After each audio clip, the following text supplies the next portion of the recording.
ಚಂಚಲ ಮನಸ್ಸಿನ ಸ್ತ್ರೀಯರು ಪರಪುರುಷರನ್ನು ಇಷ್ಟಪಡುತ್ತಿದ್ದರೆ ನೀವು ತಪ್ಪದೇ ಈ ಒಂದು ವಿಡಿಯೋನ ಕೊನೆ ತನಕ ನೋಡಲೇಬೇಕು.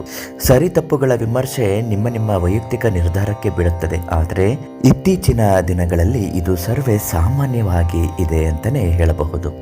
ಹೀಗೇನಾದರೂ ನಿಮ್ಮ ಜೀವನದಲ್ಲಿ ಗೊತ್ತಿಲ್ಲದೆಯೋ ನಡೆಯುತ್ತಿದ್ದರೆ ಇದನ್ನು ನೀವು ಪರಿಹಾರ ಬೇಕೋ ಅಥವಾ ಗೊಂದಲಗಳ ಒಂದು ಸಮಸ್ಯೆಯ ನಿವಾರಣೆ ಆಗಬೇಕು ಅನ್ನೋದಾದರೂ ಕೂಡ ಪಂಡಿತ್ ಶಿವಾನಂದ ಗುರುಗಳಿಗೆ ಒಂದು ಫೋನ್ ಮಾಡಿ ತಪ್ಪದೆ ಅವರು ನಿಮಗೆ ಏನು ಮಾಡಬೇಕು ಏನು ಮಾಡಬಾರ್ದು ಅಂತ ತಿಳಿಸ್ಕೊಡ್ತಾರೆ.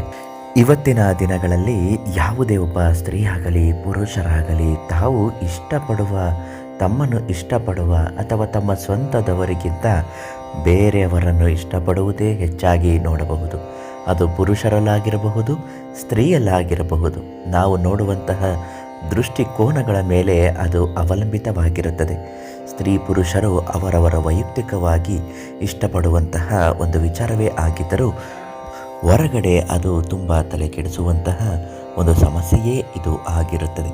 ಆದರೆ ನಿಮ್ಮ ಕಣ್ಣಿಗೆ ಅದು ಸರಿಯಾಗಿ ಕಾಣಬಹುದು, ಹೊರಗಡೆ ಕಣ್ಣಿಗೆ ಅದು ಚೆನ್ನಾಗಿ ಕಾಣಿಸುವುದಿಲ್ಲ.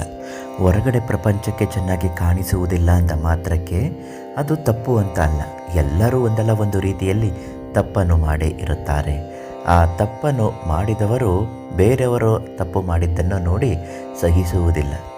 ಹಾಗಾಗಿ ನೀವು ಯಾವುದೇ ಕಾರಣಕ್ಕೂ ತಲೆ ಕೆಡಿಸಿಕೊಳ್ಳಬೇಡಿ. ನಿಮ್ಮ ಮನಸ್ಸಿನಲ್ಲಿ ಅದು ಸರಿ ಅಂತ ಕಾಣಿಸಿದ್ರೆ, ನಿಮ್ಮ ವೈಯಕ್ತಿಕ ಜೀವನದಲ್ಲಿ ಅದು ಬೇಕು, ಅಗತ್ಯ ಇದೆ ಅನ್ನುವುದಾದರೆ ನೀವು ಮುಂದುವರಿಯೋದು ನಿಮ್ಮ ಇಷ್ಟಕ್ಕೆ ಬಿಟ್ಟದ್ದು. ಈ ಜಗತ್ತಿನಲ್ಲಿ ಯಾವುದು ಕೂಡ ಶಾಶ್ವತವಲ್ಲ, ಎಲ್ಲವೂ ಅಶಾಶ್ವತವೇ.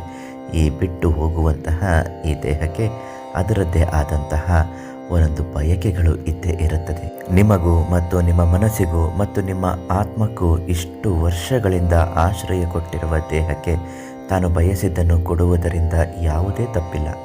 ರಹಸ್ಯ ಯಾವತ್ತೂ ರಹಸ್ಯವಾಗಿದ್ದರೆ ಅದು ಸರಿ ಇರುತ್ತದೆ. ರಹಸ್ಯವನ್ನು ಒಂದು ಬಾರಿ ನಿಮ್ಮ ಸ್ನೇಹಿತರಿಗೋ ಅಥವಾ ಸಂಬಂಧಿಕರಿಗೋ ಒಂದು ಚೂರು ಸುಳಿವು ಕೊಟ್ಟರೂ ರಹಸ್ಯ ಬಯಲಾಗುತ್ತದೆ. ಆದ್ದರಿಂದ ಕಡಲೆ ತಿಂದು ಕೈ ತೊಳೆಯುವ ಹಾಗೆ ಇರಬೇಕೇ ಹೊರತು ನೀವೇ ಅದನ್ನು ಮರೆತು ಬಿಡಬೇಕು. ಅಷ್ಟರ ಮಟ್ಟಿಗೆ ಅದನ್ನು ಕಾಪಾಡಿಕೊಳ್ಳುವಂತೆ ಇದ್ದರೆ ಎಲ್ಲನೂ ಸೂಕ್ತವಾಗಿ ನಡೆಯುತ್ತೆ. ಇಂತಹ ಸಮಸ್ಯೆಗಳಿದ್ದರೆ, ತೊಂದರೆಗಳಿದ್ದರೆ ಅಥವಾ ಗೊಂದಲಗಳಿದ್ದರೆ ಪ್ರತಿಯೊಂದು ಸಮಸ್ಯೆಗಳ ಪರಿಹಾರಕ್ಕಾಗಿ ಪಂಡಿತ್ ಶಿವಾನಂದ ಗುರುಗಳು ಇವರಿಗೊಂದು ಕರೆ ಮಾಡಿ ಎಲ್ಲ ಸಮಸ್ಯೆಗೂ ಪರಿಹಾರವನ್ನು ನೀಡುತ್ತಾರೆ.